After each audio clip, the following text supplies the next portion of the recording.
الحمد لله رب العالمين وأفضل الصلاة وأتم التسليم على سيدنا محمد وعلى آله وأصحابه أجمعين. اللهم علمنا ما ينفعنا وانفعنا بما علمتنا وزدنا علما وعملا متقبلا يا أرحم الراحمين. Allah, teach us what benefit us. Teach us what benefit us. Increase us in knowledge, in good morals, and in good deeds, Ya Rabb al-Alameen. اللهم اجعل ألسنتنا لاهجة بذكرك واجعل جوارحنا قائمة بشكرك واجعل قلوبنا مطيعة لأمرك بفضلك يا رب العالمين برحمتك يا أرحم الراحمين. O Allah, make our tongues always moist with your dhikr. Make our limbs always running towards your obedience, and make our hearts submissive and submitting always to your commands, Ya Rabb al-Alameen. Dhikr of Allah subhanahu wa ta'ala is the comfort of the hearts. We take inshallah about 10 minutes before we start our dhikr. I'm trying in these short reminders before the dhikr gathering or the dhikr session, inshallah, to mention some of the points about what we do exactly in the dhikr, and to bring some of the proofs from the Holy Quran and the Sunnah of our beloved sallallahu alaihi wasallam, so that every one of us know that we are guided by the Quran and the Sunnah of the Prophet sallallahu alaihi wasallam. As we mentioned before, dhikr of Allah subhanahu wa ta'ala is general term, is very vast term. It includes salah, it includes Quran, it includes seeking knowledge. So this type of reminder, inshallah, is part of dhikr as well. But as we mentioned, the dhikr that we are working on is honestly one of the most effective types of dhikr. The most effective types of dhikr is the dhikr of the heart, is the dhikr that moves the heart, is the dhikr in which your heart is present with Allah subhanahu wa ta'ala. You don't think about anything. You sit, you close your eyes, you put everything else in silent mode, airplane mode, right? Airplane mode, and you're disconnected from everything, and you're connected with your Creator subhanahu wa ta'ala. In some masajid in Syria, they put a sign at the entrance of the masjid, اقطع اتصالك بالخلق واتصل بالخالق. This, and they put a cell phone sign. Disconnect yourself from the creatures and connect with the Creator subhanahu wa ta'ala. So this is what we aim at. From the adhkar that we include in our dhikr, of course, the great scholars of Islam, they collected some adhkar, some words of dhikr, some words of remembrance of Allah, some ayat of the Quran, some adhkar from the Prophet sallallahu alaihi wasallam. They put them together, and their students, they started doing those adhkar as a group. And this depends on the ijtihad. Means what? Means the opinion of the scholar, that he, for example, finds salah ala nabi sallallahu alayhi wasallam, some istighfar, a collection of dhikr from the Quran and Sunnah, and he put them together so that people can do them regularly. And it's good also to vary. It's good also to vary between the adhkar, not to stick to same thing, so that people don't think like this is a prescribed act of worship. You see the point? What we're saying is not a prescribed act of worship. What does that mean? It's not like the Prophet ﷺ sat with his Sahaba and they do Astaghfirullah 25 times, then Qul Huwallahu Ahad 3 times, then no. And we never claimed that, and no one can claim that, right? But these are adhkar that Rasulullah ﷺ used to do in certain times. So we're now putting our effort to sit and dedicate this time to do all these types of adhkar. And this is a great thing that Rasulullah ﷺ praised his Sahaba for. When he entered the masjid and he found them as a group doing dhikr, he praised them sallallahu alaihi wasallam, and he told them that Allah subhanahu wa ta'ala is happy with their action. Of of the adhkar that we're going to include today, inshallah, the dua that is mentioned in Sunan Abi Dawud and other many hadith books from Sayyidah Asma bint Umays radiyallahu anha. Sayyidah Asma bint Umays radiyallahu anha, he sallallahu alayhi wa sallam told her, ألا أعلمك كلمات تقولينهن عند الكرب. Shall I teach you some words to say in the time of anxiety? In the time of anxiety, in the time of difficulties, in the time of karb. She said, yes, Ya Rasulullah.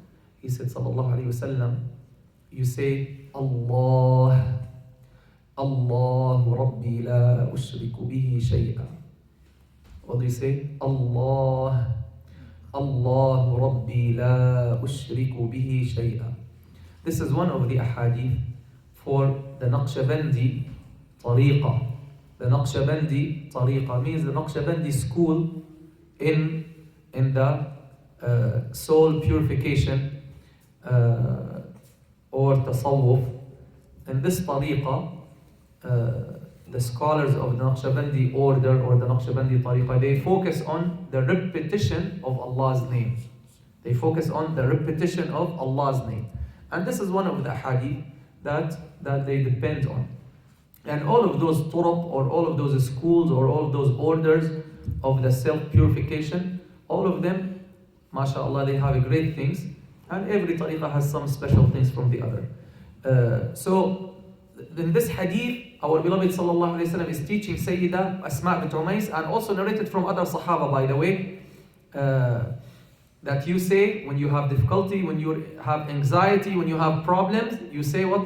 Allah, Allahu Rabbi la ushriku bihi shay'a. So see the repetition of Allah's name here. That's a key point in this hadith. Allahu Rabbi, Allah is my Rabb, my creator, my sustainer, my cherisher, my maintainer. That is the Rabb who's raising me up, who's taking care of me in every second, in every breath. He is my Rabb, my beloved. Allahu Rabbi, la ushriku bihi shay'a. Since He is my Rabb, so I do not associate any partners with Him. I don't love anyone like Him. I don't worship anyone other than Him. I don't submit to anyone other than Him. The full submission and the unconditional submission is only to Him, subhanahu wa ta'ala. Why? Because He is my Rabb. So, and subhanAllah, this sentence, Allahu Rabbi la ushriku bihi shay'a, it includes the full tawheed of Allah subhanahu wa ta'ala and the true belief in the oneness of Allah subhanahu wa ta'ala. That He is the only one who deserves the worship subhanahu wa ta'ala. So, inshallah, we're gonna end here with this blessed dua, with this blessed hadith. Whenever you have anxiety, difficulty, problems, let your heart beat His name. Let your heart beat the name of Allah subhanahu wa ta'ala and repeat it and repeat it and repeat it.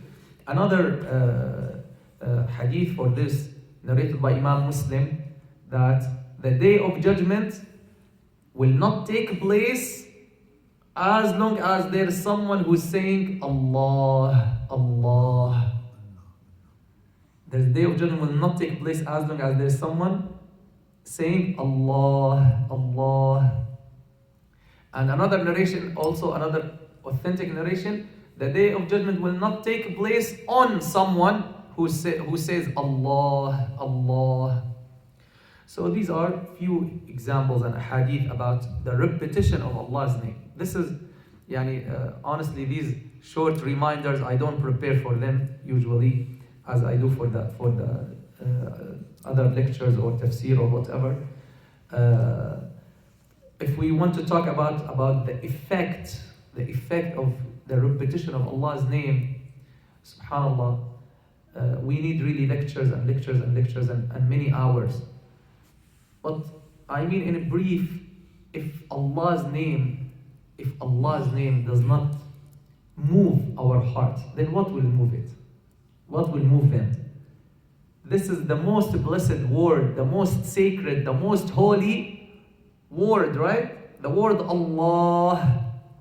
And it's a special word, it's a miraculous word, by the way. In Arabic, even in Arabic, the scholar, it confused the scholars. This word, the word Allah.